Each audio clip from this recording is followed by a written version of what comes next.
পরম প্রেমময় শ্রী শ্রী ঠাকুরের সত্যানুসরণ গ্রন্থ থেকে বাণী পাঠ করছি।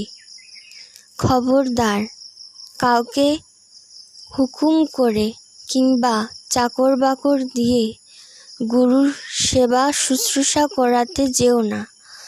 প্রসাদ থেকে বঞ্চিত হও না। মা নিজের হাতে ছেলেপিলের যত্ন করে বলে ছেলের উপর অশ্রদ্ধা আসে না, তাই অত ভালোবাসা।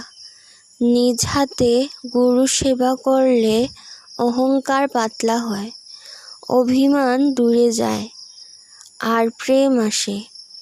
গুরুই ভগবানের সাকার মূর্তি, তিনিই অ্যাবসলিউট, অখণ্ড।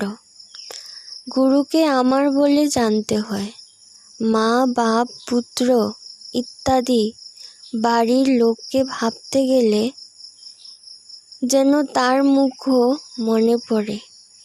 তার ভর্ৎসনার ভয় রাখার চেয়ে ভালোবাসার ভয় রাখাই ভালো।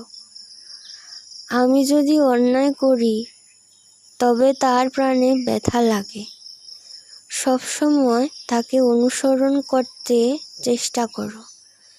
তিনি যা বলেন যত্নে তা রক্ষা করে অভ্যাসে চরিত্রগত করতে নিয়ত চেষ্টা করো, আর তাই সাধনা। জয় গুরু।